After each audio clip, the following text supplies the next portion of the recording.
to run hard down the side. So that's Franco Jara, who's all the way out there. Jara for Ferreira, finds Arriola, and he roofs it to tie the game.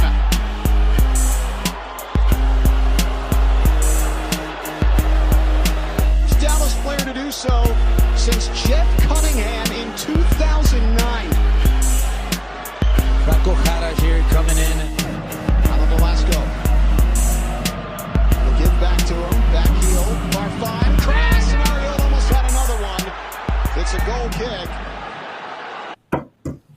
Hey, and we're live, everyone. Welcome to Big D After Dark. Excited to have you, even though it is sort of a bye week for FC Dallas with the international break in our midst. So we have plenty to talk about. We're going to talk about United States men's national team stuff. And in fact, Ishmael was there for one of the games, and so we'll probably get his feedback on that and how FC Dallas players are doing. But we're also going to talk about North Texas SC, a big victory at Colorado Rapids 2. A lot of fun to watch that one, kind of break down where that team is and the ceiling of that team. It just keeps getting higher and higher. And then we could round some things out, maybe with the FC Dallas rumor and kind of how things are looking for the team as they enjoy this time off. I'm, of course, the host, Nathan Hill. You can follow me at Nathan J. Hill on Twitter. Next to me is Ishmael. You can follow him at Belcora Ishma. And below is what we welcome back to the show, Jack McLean at Jack W. McLean on Twitter, who specializes with North Texas commentary and reflection on BigDSoccer.com, and of course our good friend Jose Carmona at El Chico Carmona. Buenas. All right, it's good to have you all with us, and of course we'll take your comments and questions live. We love it when you share the show and spread the reach of the show. And of course we also do upload the audio to our podcast. You can find wherever you find podcasts. All right, good. All right, we got that stuff out of the way.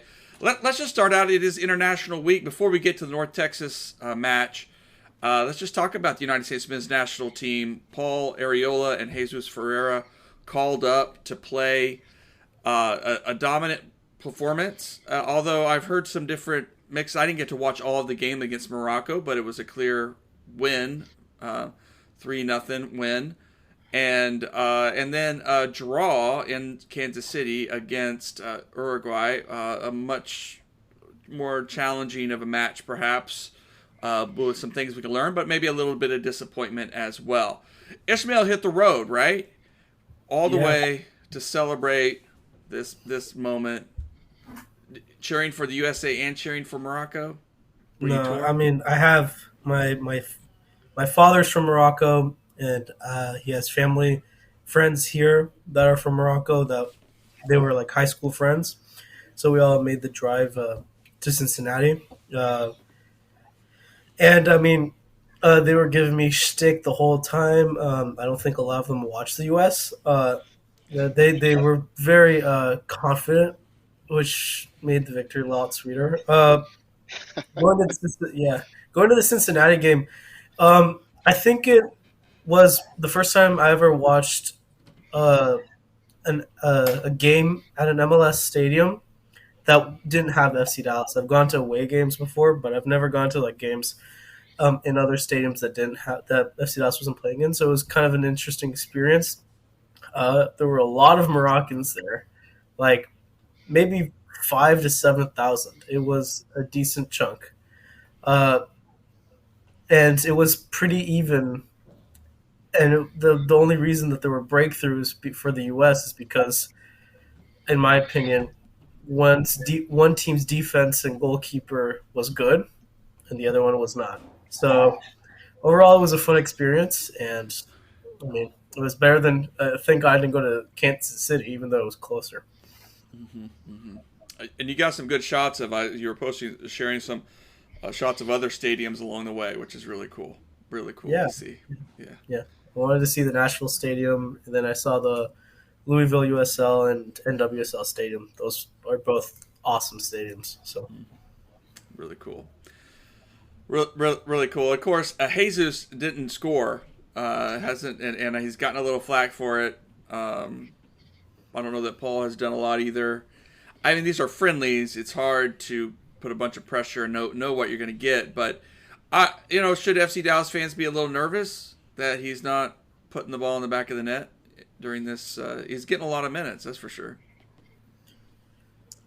Yeah, I mean, I'm at least a little bit nervous. I think the thing we saw with the national team is just the pace of play is just a little bit faster and maybe just a little bit too fast for Ferreira right now. I mean, he's picked up so much steam this year in MLS, but that only prepares you for such a high level of play. And when Weah, who's used to playing in League One, is just whipping in balls that are just coming too fast at him. I mean, I think he'll get there eventually. I just think he's still so young and he's still emerging onto the scene against, pretty tough opponents. I mean, Uruguay was nothing easy to, go against Godin too. Like, it's a tough game, but I think he'll get there eventually. Jose, what about you? For me, it reminds me of Jesus at the beginning of the MLS season. We were seeing a lot of the same things. He's doing a lot of great little things. Like pulling defenders with him, opening up space for the other guys to get the glory.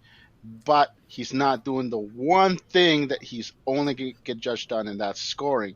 He's doing everything else great, but he's not scoring, and it's so reminiscent of early this season. He was doing the same thing with FC Dallas, and it's like, hey, he's doing all the other things that's going to come, except the pressure at the U.S. men's national team level is just higher. The fans are going to give him zero credit unless he scores, and even then, they're probably still not going to give him credit. But they can't say he didn't score. And the thing is, it's just hard to watch him, not put it in the net. You can see all the other wonderful things he's doing, and I said it on social media. I don't know, maybe the private chat where it's like, hey,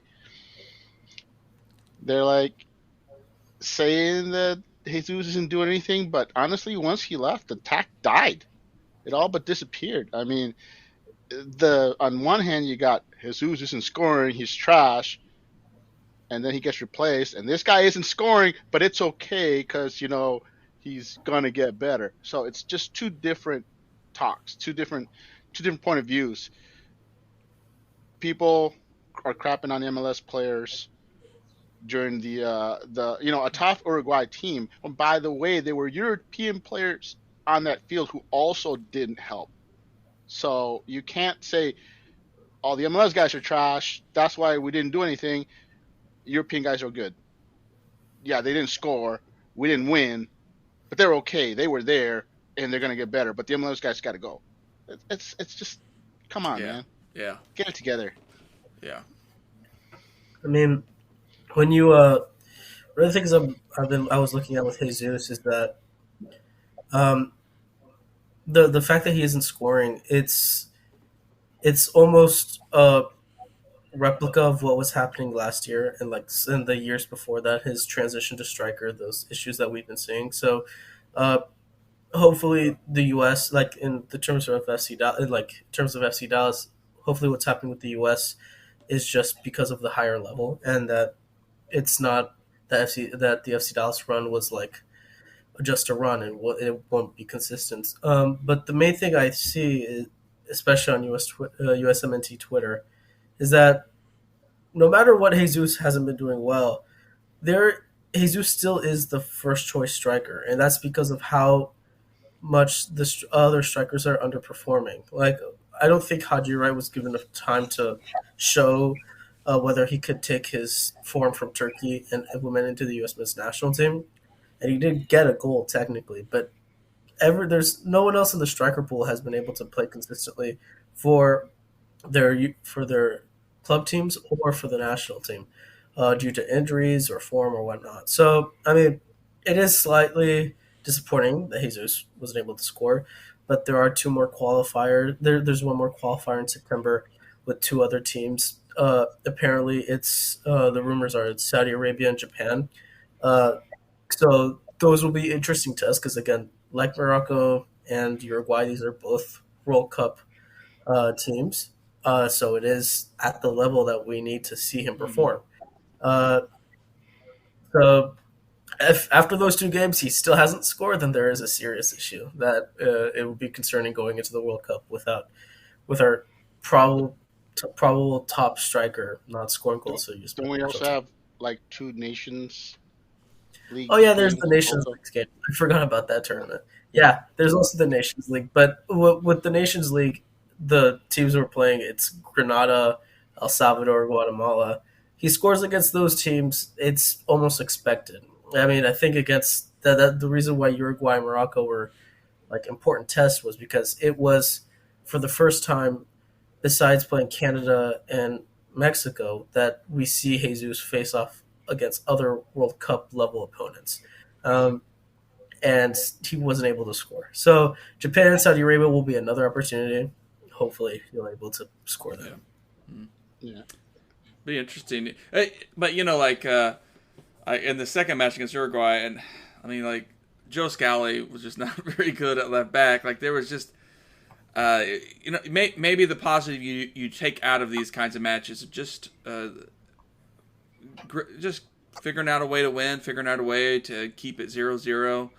That can be really helpful in the World Cup too, and getting Weston McKennie some minutes, get him a little bit more fit. I mean, it's just it's interesting to see. I think it's hard to judge either of these matches and say, oh, this guy's definitely out or this guy's definitely in.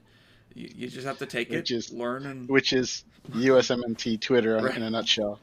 Don't ever play that guy ever again. Right. But I just want to add that a good sign for Jesus is the fact that Berhalter is giving him the minutes, starting him back to back, keeping him on for the second half in the Uruguay game. So you want to see that. The coach clearly has confidence and is giving him credit for the little things that he's doing to help his teammates, because even though he didn't score in the Morocco game, he was highly involved in the attack, and an attack that produced 3 goals. So I want to just say he was involved in 2 of those, but still, that's something that while he wasn't directly involved, there are things he did that made things easier for his teammates. So, but like I said, at the end of the day, the coach seems to have confidence in him, and as long as he keeps getting the minutes, the goals will eventually come. Well, the other big news for World Cup is that the final group opponent has been set. Wales is through. Ukraine, kind of heartbreaking, got so close and would have been certainly a story and a huge story for the World Cup. A lot of support for them. I'm sure there would have been, but Wales will be no walk in the park certainly. But I think USA should expect to come away with some points against that match, if not win outright. But we'll see. Even though it'll be tough. I mean, any thoughts on the weakest party of their group at this point? The weakest member: England, U.S., Iran, or Wales? I mean, Wales is the only team in the group besides the United States that has an MLS player in Gareth Bale, who's playing for DC United apparently soon. So I think it's probably Wales, mainly because just watching them play against Ukraine, it was surprisingly very poor offensively. Like they're very well structured defensively, but like considering it was a home game for them, of course the circumstances are kind of different with what's happening in Ukraine. But this was a home game for them, and they played defensive the whole time, even before they had the lead. They were holding on to dear life. So, I mean, I think people might just say blindly Iran, but considering how well they did in the last World Cup and how they've consistently improved in their conference, I would say Wales, especially since it's their first World Cup in like 60 years. Like, I think that is telling. Yeah, I mean, it's got to be Wales, but let's not get ahead of ourselves. I mean, they're a competent defensive team, and with the offensive struggles that can overcome the U.S., that's a team that you may say they're weaker than the U.S., but they're still good enough to at least get a draw and even still a win. So I don't think that there's any team in the group that we can say, oh yeah, we're going to beat those guys. Yeah, we're gonna have to be on. It's gonna be it'll be a challenge. All right, well let's shift on there. And of course, if you're watching, you have a comment about U.S. men's national team and what you saw from these past couple of friendlies. Post them in the chat or how you're feeling about the group at this point. It's coming. World Cup is coming. It's on the way. A few months away. I'm excited. It's going to be a lot of fun. Let's now turn to some real fun, which was North Texas SC. I can't say enough about Coach Ka. This guy, I every call I do with him and I ask him some questions, I want to like run through a wall for him afterwards. I'm like, I'm ready. Like, tell me what you want me to do, Coach.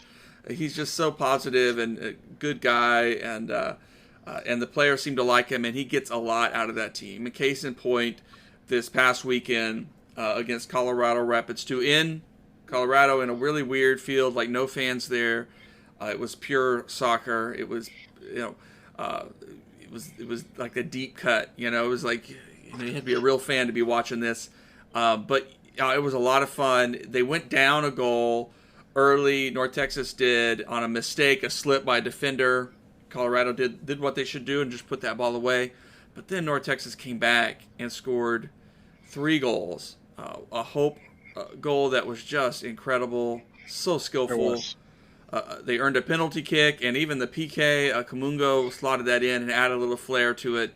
And then the final blast from Colin Smith, which was a great goal. We're going to show the highlights here as we talk.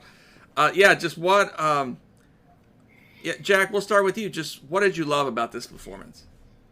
I mean, it was just absolute dominance, aside from that mistake in the 5th minute, which, I mean, we spoke to Ka, he owned up to it afterward as a tactical situation. But from that point on, Hope totally took control over that goal he netted into the top corner. And for the rest of the game, going into halftime, North Texas had 76% of the possession.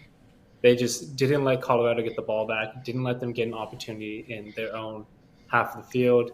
And I think it wasn't until that penalty that Colorado got stopped on in the 92nd minute, that was their next shot on target since that goal in the 5th minute. So, it was just absolute dominance. That was Bartlett, I think, who slipped there. It was. Yeah, it was. Gosh, disappointing. But hey, it happens.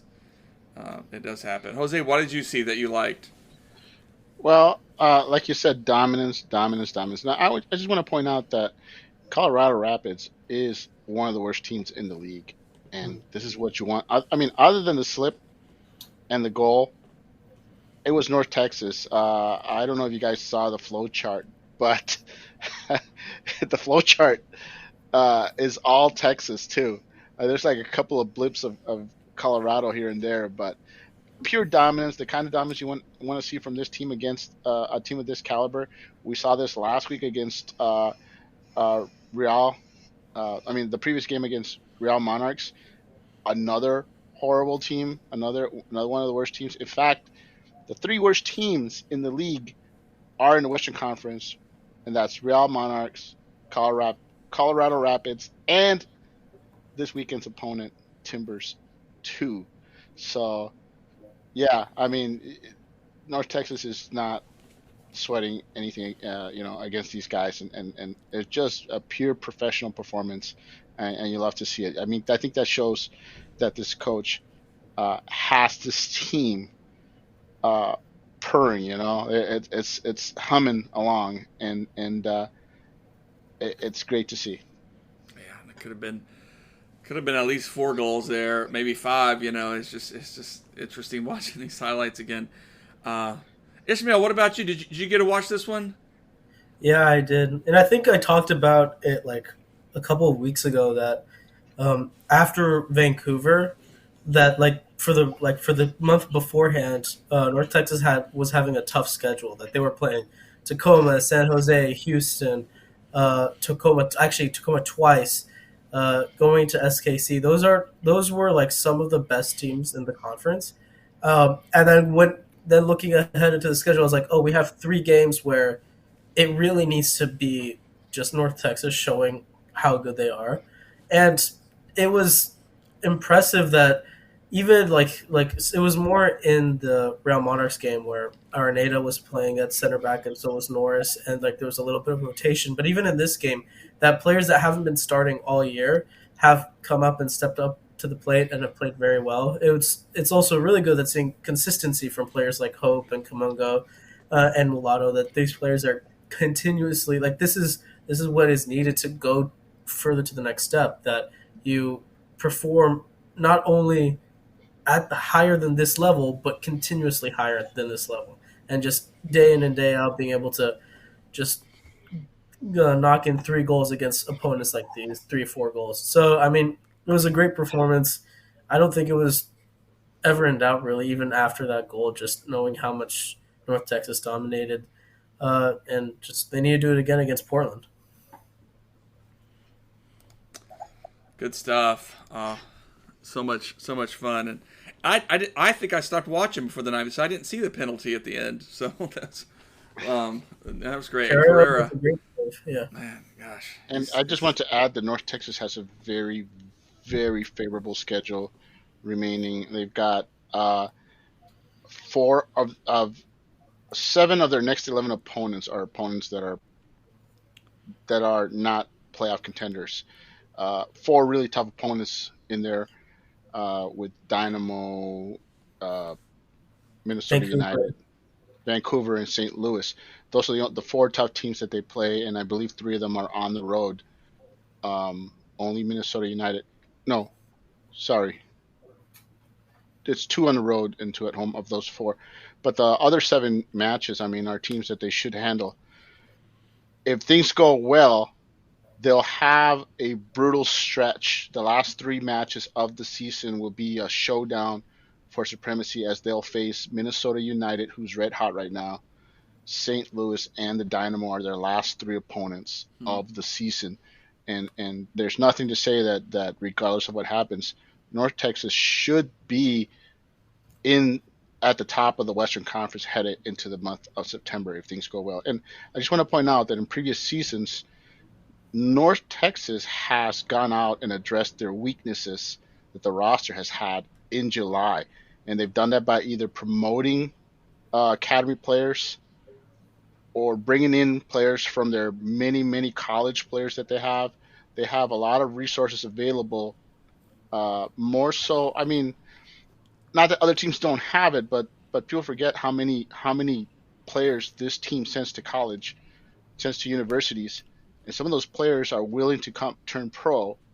So FC Dallas has a lot of players that it can recruit from within its own academy and academy grads, and they tend to address any weaknesses. And I don't know that there's any weaknesses on this team right now, at least not at this level. So I'm not sure that they need to address much of anything at all. They simply need to sign a couple of the academy kids that have been playing, Santi, Ferreira, Norris. I think that's about it. I think I don't know any other additions that they need to add, unless there's an injury. I was just going to say, the only way I see the team making any changes is if they're just too thin with depth, just because so many guys get called into these U20, U19 national teams. Right. So many guys are getting sent up to FC Dallas. I mean, with limited supply, Ka has still managed to allow the fewest goals in the entire league. And I think you mentioned this the other day, Nathan, that's with 8 different lineups in the back 4. But it's, at some point, Paula Madume was the only other center back on the roster for this last game, and he could have been with Canada national team if they were playing. So the Canadian U20s, that is. But at some point, gonna get thin out. Yeah. They've converted Araneda, I think, to CB, and they played Norris there, which is something that everyone's been expecting to happen. So they're creating their own depth. I mean, I would say before those 2 guys started getting minutes and starts, and getting wins, I would have said that center back is their big weaknesses. But I don't know about that anymore. I think this team at this level is as solid from top to bottom. I can't think of any weakness that needs to be addressed. So I think, like you said, if there's injuries, call ups, or maybe FC Dallas signs one or two of the players that we've been saying they should sign, then there would need to be players brought in to replace them. Other than that, Right. uh, I think this team is rock solid and definitely a top playoff contender. Yeah, Worth noting that Nolan Norris started at center back for the U19s. He wasn't at left back. So it It's looks like true. his transition is uh, at least what they're going for. It's like the permanent ideal that he plays center back. So, I mean, they won against England 2-1, so that was fun. Yeah. Exactly, and I think that raises in my opinion, the odds that he'll get signed to this team because of his ability to play center back and left back, two positions of need on North Texas, and two positions that are you want to develop for the senior team in the long run. So It I wouldn't think Norris surprise me is definitely if he gets a homegrown contract. I think he might. I think Santi Ferreira might get the North Texas deal. But I think Norland Norris has a real shot to being the next homegrown signed. I agreed. don't know how this front office, again, since this is a new front office in FC Dallas, their homegrown signing tactics and what they want to do, whether that is like protective signings or just necessary signings. We're not quite sure yet what their Yeah. trends are, but I mean, I don't know. Norman North should be signed to a homegrown contract, considering he was the only player called up to the U19s in the FC Dallas system, Well, and he's starting at center back after being a left back for a long time in his career. So, yeah. Hammer. I was just gonna say I spoke to Antonio Carrera, the goalkeeper, who's been practicing with Norris for years, and he said he's never seen him play center back before. So if he's just pulling this out of nowhere, it's absurd. At least during like practice and game setting, he had never seen it. So Yeah. I know that a lot of people that watch, the youth nationals, have been talking about there was conversations that the coaching staff was looking to move him to center back for a long time. So it wasn't really a shock, excuse me, if you go into the U.S. youth national chat groups and stuff, and nobody was shocked that he was starting at center back. More like it's about time. They've been talking about it forever, and it's finally happening. So yeah, I think like I said, you've seen what this team has done with other young center backs, with Che and Richards. So I mean, it's Mm. we think of right back as like the marquee spot that this team has produced talent, but center back too. Yeah, good stuff. And the other the news was Bernard Kamungo got his citizenship, which is a really nice story and just a nice thing to see. And got a chance to chat with him midweek and congratulate him on that. And of course, that it just always continues for us to raise the question of whether or not Kamungo is going to get a senior contract at some point, maybe at the end of the season. But he's going to get a chance for that. And he reminded me in the conversation that he did train with the team. And I asked him about that, asked him about his dream, and he wants to play for FC Dallas. He would love to play for FC Dallas, and he has a good relationship with Nico. And Nico's given him a lot of feedback on the things that he needs to grow in and continue to develop in to be the best player he can be.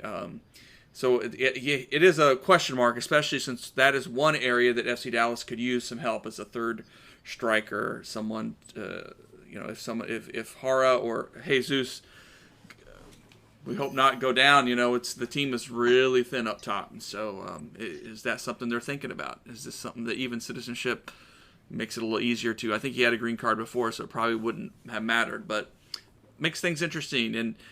And like his penalty kick, I mean, he was just confident. It was gutsy. It was just a little stutter step thing, and you love to see that from a young player, a player who's growing and maturing and serving as such a clear vocal point and attacking force on this team.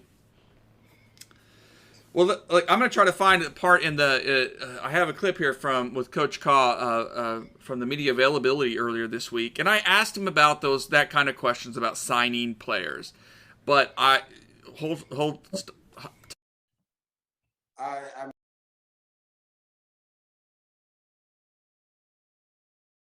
kind of take that next step on it and on the field continue their growth?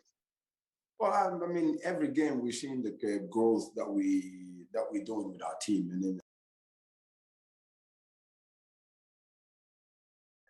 To help have those guys go to the next level, sign a pro deal with the team, or are those kinds of conversation evaluations happening? no, obviously you reevaluate, and we have a great dialogue between Nico, myself, Andre, and Matt Dennis, our GM.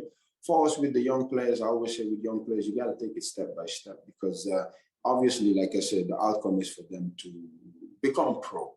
But if you look at the grand scale, how many of them can actually make it to the first team? Because that's also a very important case. But you're not only building them for your first team, but you're also building them maybe that they can go be pro somewhere else. In that sense, they carry the name of FC Dallas and NTSC where they go, which is also a very important factor to play in because the pathway is clean. They know that from the academy into NTSC. From NTSC, now the world's open up because either you get yourself a contract with FC Dallas, or you may be able to get yourself a contract somewhere else. But the first steps is always, we say they're here, so the focus is here. The focus is how can we get them professional minutes where they can continue their learning process, their growth as people and also as players, because we're talking about 16, 17, 19-year-olds who, haven't seen much of the world yet, right? They've lived in their little bubble.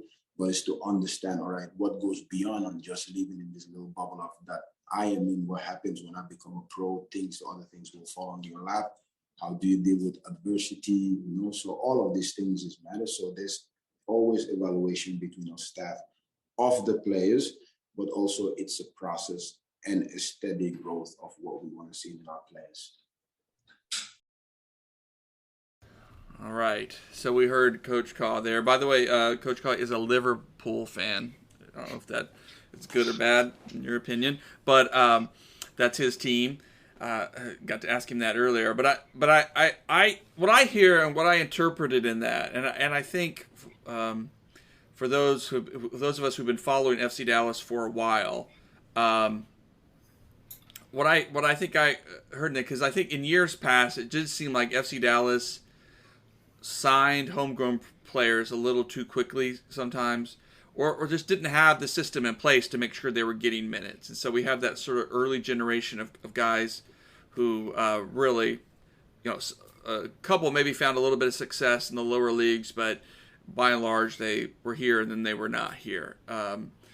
But then you've had this other next generation come up with the senior team, but now even this new with North Texas and these opportunities. So I even hear in his response that it's not just about, hey, this kid's good enough, let's just sign him to a deal and have an overflowing roster of players that don't get enough minutes, but what is the right step? And sometimes the right step is not here. The right step is some other team, some other situation, a loan deal or something like that. Curious what y'all's reactions were to Coach Kaw's, response to my question. Jack, what do you think? I mean, at least when it comes to Hope and Bernard, I think they have to keep them in the Dallas system somehow. These are not players they should be looking to sell or get rid of. I mean, and I'm not sure what the path would be for that, but these two guys have a lot of potential in the MLS in the next few years. I mean, and they're both drastically different players, but I think they're guys that FC Dallas has to try and keep around. Yeah, they're very raw players. So, I mean, I'm in no rush for them to get signed up to senior team. I would love for them to get signed to senior team and loan back down to North Texas. But I think you can say that they're there. They're at that point where they need to go to a higher level. So either sign to senior team and loan them out to a championship side, or North Texas maybe loans them out themselves. That's what needs to happen to them. Maybe not this season, but definitely you can see that coming next season. They're just too good for this level now. And mind you, they're playing against other teams' reserves. Senior team reserves, like teams like Minnesota United and Timbers play a lot of reserves from their senior rosters, and these guys are dominating against those level players, which I think shows you that they're ready to at least take a step up. I do want to point out that you have to think that other teams of USL Championship level caliber are probably inquiring about some of the players on this North Texas roster as this team has started to produce players that are productive at the Division 2 and Division 3 level. You were talking, Damas excelled in Orange County. You've got Arturo over in Phoenix. You've got uh, Maldonado and Murillo starting or rotating starting for Forward Madison. And then the hottest team in Next Pro is Rochester, New York City. And they got red hot when they moved Gibran Rayo to the center forward spot where he's basically just gone on a tear. And I think he's chasing Camango on goals. I mean, this guy has just, and he's like 5'8", he's a winger, but they inserted him at center forward, and Rochester has gone from a very disappointing team to suddenly they look like the team everybody thought they'd be at the beginning of the year, an independent team that could steamroll some teams, and that's what they're doing. So North Texas, at the minimum, is producing players that are productive at D2 and D3 levels. And you can bet that some of those teams are probably saying, hey, we would like, if you're not going to sign to the senior team, why don't you send them to us? And let's not forget Nicky Hernandez, helping knock out Austin FC with Red Hot San Antonio, where he's been starting, and that team's just been one of the top teams in USL Championship. So, North Texas players, man, you got to think that they're fielding calls to saying, hey, either loan us some of your players or sell them to us. So I'm with Jack. I like to see them sign some of them to the senior team or work something out where hey, one of those deals where it's like stay another year with North Texas and then we'll sign you, something along those lines. Yeah, I think when we look at players like from North Texas, I think if it's not signing with FC Dallas, I think the dream path is what Ronaldo Damus has taken. He's going to play in the Swedish First Division next year. His team got promoted. He's going to be playing in the Swedish First Division. And I think it's a breath of fresh air that Kai is able to just speak so openly about the fact that North Texas is a pathway to multiple doors, right? Like you can go to like either USL C, USL League One, MLS outside. I think with Kamungo and Hope specifically, it would be amazing to see if they're able to do what Ferreira wasn't able to do this offseason and be able to make the jump. Because besides Hernandez, no North Texas SC player that is an FC Dallas Academy graduate has been able to make the jump. And I think that was one of the more interesting aspects of North Texas when it was created, that it was going to give minutes to Academy players, which was a very important thing, but it was going to kill two birds with one stone, which would also allow FC Dallas to stash talents like Mulatto, like Hope, Hope, a player that they saw at Dallas Cup, but they weren't really able to get in FC Dallas. Those kinds of players that you want to be able to use your talent scouting to get these raw talents and be able to train them to be able to hopefully get to the highest level.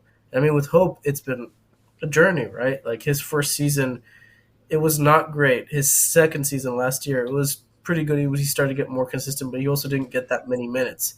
This season, he's just tearing it up. So, like, that's what you want. You want to see that growth, that consistency. So if they're able to make that jump, the one that Nicky Hernandez was able to do, that would be great. I mean, it's just it's awesome to see the difference between like Quill and Ka. That it's just really open, really honest, and just really seems to be doing as much as he can for the player's best interest at heart. Right. Since you brought up Quill, I want to say that I did love what Quill did stylistically with the team and whatnot. But he had his guys. He had his guys that he leaned on and maybe stuck with a little bit longer than he should have. Uh, and and you know, you're not seeing that from Kai. Kai is not afraid to basically, rotate somebody out, bring somebody in. Uh, and it's, he tells you, hey, it's a battle and during practice, and you can get yourself minutes if you produce, and you gotta love to see that. Um, so yeah, I'm just want to point that out, that I think that's the one improvement I see is you're seeing the players that are out there. You scratch your head and go, why is that guy starting? And then the team goes out and performs week in, week out, no matter who's out there. That shows you that he is rewarding the players that are standing out, that are the hot hand in practice, and saying, okay, hey, you've been red hot in practice, you're getting to start, and then you're seeing that reflect on the play of the team on the field, which is great. Yeah, I mean, I just appreciate the honor. It does feel like a shift, I think, just strategically, that in the past, FC Dallas signed these homegrowns just because it was a new thing. Oh yeah, it's what we're going to do, and also with the hope that I think, hey, we'll find some studs in here who will help the senior team, get better. And now it's understanding as a selling team. Yeah, we want to develop these guys. We want them to land where they can land, but we're also not going to hold on to them too long. That if someone comes with the right price, we're going to let them move on, because the final journey may not be here with the FC Dallas senior team. It could be somewhere else. It could be, and that means also being willing to let go of guys and say, hey, sometimes, we can only do what we can do with them, but they need to go on somewhere else, like Ronaldo Damas, to compete and achieve and continue to grow, and that may not be here right now. Just that mix, it's just different. So it's a little bit. I don't think FC Dallas has ever done any favors to its homegrowns when they've signed them, and they just practice and they don't really get minutes. So figuring out how to get them minutes and grow and have places for them to step into and compete to get into is key. I just want to add that there was a lot of panic signings after the whole Weston McKinney thing. You got guys that have been here for years, like Don Tassili and Roberts and stuff like that. They were basically, they signed them really young because they were just trying to protect them. Maybe they weren't ready to help us, and you're just now starting to see those guys come too. But you're not seeing that now. Now, I just want to point out that Kamongo and Hope, they're the new wave signings, where they're signed to like a 3-year deal, where before it was 2 years and out. That's why guys like Arturo and Damas, who deserved to play at least 3 years with the team, only played 2, and then they were out the door. And then North Texas, FC Dallas has learned from that and said, okay, maybe now you're seeing Damas and Arturo doing really good at the next level. Maybe we need to give these guys, more than just 2 years and out the door. And that's what you're seeing now with Waldick, another guy that's been here for 3 years now, where the team's saying, hey, some of these guys need more than 2 years to develop. Before they had a straight 2 years to prove you could make a jump, or you're gone. Arturo, his brother,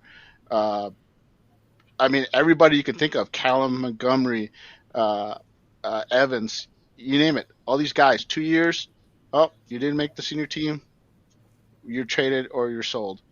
And now you're seeing guys with Kamungo and Hope, where they're saying, okay, these guys are pretty green.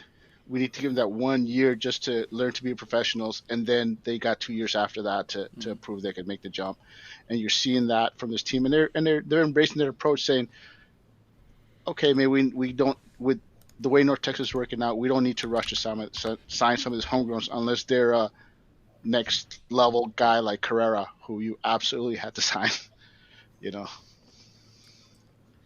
I just want to add that the academy doesn't have all these players like Pepe or Jesus or Paxton. They don't have a lot of those players in the lineup, but they have a lot of players that, with several years in North Texas, could be the next Edwin Surreal, someone that's not going to be knocking on the door for USMNT minutes, but could be a solid starter on your team. They have a lot of players like that on the academy.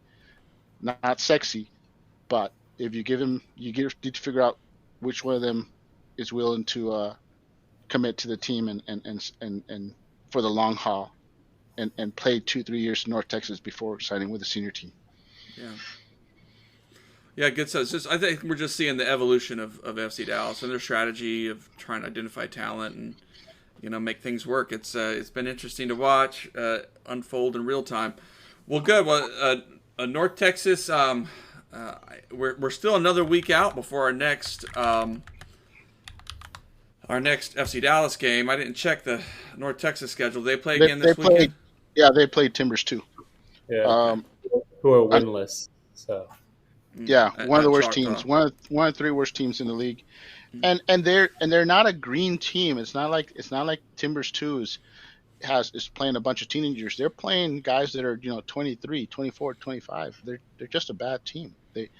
They basically used to be a championship team, USL championship team, and when they dropped down, it's like any player that was halfway decent said, I don't want, I'm not taking a step back in my career, and they either sold them or traded them or cut them, and so you got basically a former USL championship team that basically didn't figure out what kind of drop it was going to be. My guess is they assumed that they're like, oh, we don't need to go out and get all these players. The players that we have left over from the USL championship team, which wasn't that good of a team to begin with, should be enough, and it's backfiring on them. Well, yeah, the circle back to Coach Kaw right now, Major League Soccer. There's 2, at least 2 head coach openings. DC United, Charlotte. Is there a third? It seems like there's a third. San Jose. Or did they bring in somebody? Yeah, San Jose. But so any of those teams would be. And at least a couple of those, I think DC and Charlotte, they're going to wait out the full season with their interim, giving their interims a chance. Although I think DC United, the way they're playing, is not holding promise for that guy. I think any of those teams would be an idiot not to talk to Coach Kaw about that position. I mean, just. Yeah, but I think Coach Kaw I'd rather see him if he's going to make the jump. Get a full preseason. I don't want him stepping into some of these teams that are, trash can fires. That are basically self imploding and then come in. I'm not saying he can't turn around, but I'm just saying you kind of hope that. I think he's a guy that's gonna be at that level, but I like to see him come in and get a full preseason in and get his guys and get the team going the way he wants to go, sure. instead of jumping in and trying to save somebody. And then, I mean. Charlotte, how many coaches are those guys going to go through this year? I got a feeling that they're going to go through a couple of coaches. Yeah, well, I just think my point is you're an idiot if you don't talk to this guy. You don't bring him in and have that phone conversation or have that. You may not feel he's ready yet. You may want to see him another year. But, you may want to see him undergo some adversity. But, yeah, because all those situations are challenging and certainly some young players in the mix there, here and there, that are promising to build on. But those would be a tough situation. But he's just a great guy. He just seems like a great coach, and North Texas is reaping the benefits of that, of his leadership. All right, we'll close up the show here in just a moment. We did have one FC Dallas rumor that kind of filtered in, although it seems like more of a Houston Dynamo rumor, which is, and I'm blanking on his name right now, but a potential striker signing that FC Dallas may be interested in. But, who knows? It seems like Dynamo are more interested in him. He's a Honduran player, is that correct? Yeah, his name is Christian Sakaza. He plays for one of the lower teams in Honduras. He has 11 goals this Progresso, isn't it? And he has 11 goals and 9 yellow cards. So I don't know. Would be interesting. He's 23 and already has a national team cap. So it's already he's already seen as a prospect in Honduras, even at 23. He has height. He's played at left wing a ton this season because they played their 32-year-old striker, I think. Um, since he's Honduras, it'll probably be Houston. Uh, I don't know why he would go there if they have both their lesser Ferreira and Corey Baird. But I mean, we do need like Kamungo or if Mulatto makes the jump would be great signings for that backup striker option to learn from Hara as he departs the club this season.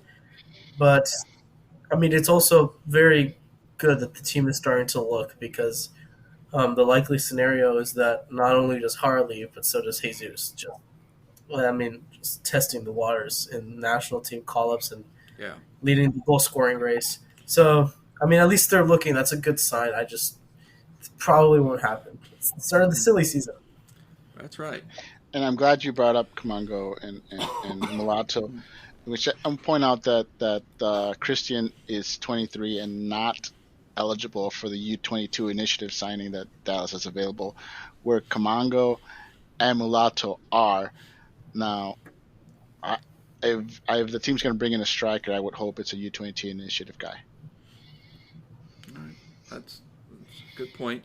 I mean, I think our international roster slots. I'm not sure where it is, but I think the rumor is, and I think the expectation is that that Shun is going to be departing at some point, if nothing more than at least to a loan, which would open up a spot on the roster for an international signing of some kind. And this Honduras striker guy, for me, he looks like what we used to call a Clavijo special, which is maybe you convince the team to loan him to you, and you get a few months to look at him and option to buy at the or something like that. It just seems.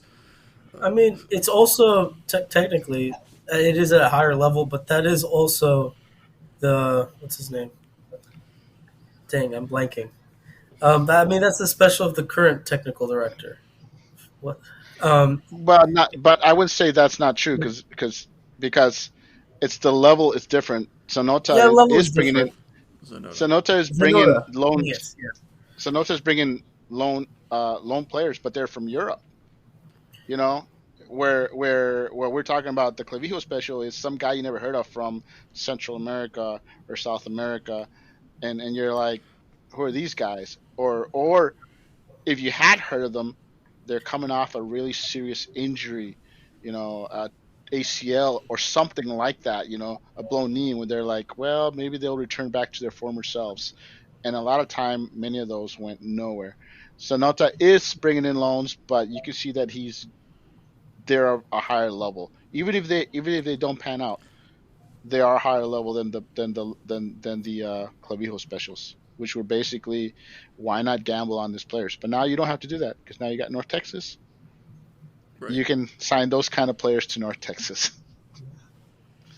That's right. And I'm surprised what Ishmael said there before we close out the show that Franco Jara is going to depart the club. I think this guy has become one of our pillars. We're going to re-sign him. Look, if he takes like a $2 million pay cut, which I don't think it's even allowed under MLSPA union rules, I think they can only split it by half. If he took that, I don't know if the club would be willing. I don't think most fans would like it, but the club, knowing how much they love Franco, they might take it. But if they can buy it down with Tam, make him a Tam player. Him taking out $1.5 million off of his salary, that seems like real club love. Which, I mean, if he takes it at that point, then I think I want him here because that's saying that he has like dedication. But I don't know. It seems highly unlikely. I mean, you could offer him that and say, hey, after you sign this contract, afterwards we'll have a coaching spot for you. Why not? Yeah, again, you never know. I think it depends on how he his current living situation. He seems comfortable, so maybe he's willing to sacrifice a bit for it, and maybe how he sees his career trajectory. Like if he still sees himself as being able to play for like 3 years, I don't think he'd take the contract. But I mean, it depends. I mean, if he's willing, if he can convince some team in Mexico that's hard up for a scorer that he can still produce and give him $2 million, why not? Why? If he's got the last hurrah, then why not? Yeah, I just wanted to. Who knows? The Franco Jara saga may unfold in different ways that we have yet to imagine. But you're right. He's a good guy. He's a really good guy. The goals just haven't come. But hey, well, let's leave the show there. We've hit the United States men's national team, North Texas, and even a little FC Dallas rumor to like a slice of cheesecake at the end of a good meal. Yeah, that's right. Appreciate everybody for joining us tonight. We did have some technical issues. I didn't get to see if anybody posted any chat things, so if we missed your comment, sorry about that. Please hit us up on Twitter. Thanks, Jack, for jumping on a short notice and joining us tonight. Appreciate your coverage so much. Ishmael, thanks for that tour, letting us live through your United States men's national team caravan experience. And Jose, I'm here. Hey, and Jose was on his first post-game media call. I got him on there, and he was like, "How did I do?" And he knocked it out of the park. It was just phenomenal. A couple of great questions, and got a feel for it. I followed North Texas really good, so yeah, so I think it's good. Yeah. All right. Well, thanks, Ishmael. Thanks, Jack. I have to get going too, so I need to go get. All right. Good night, everybody. We'll see you next Monday. All right. Night. I got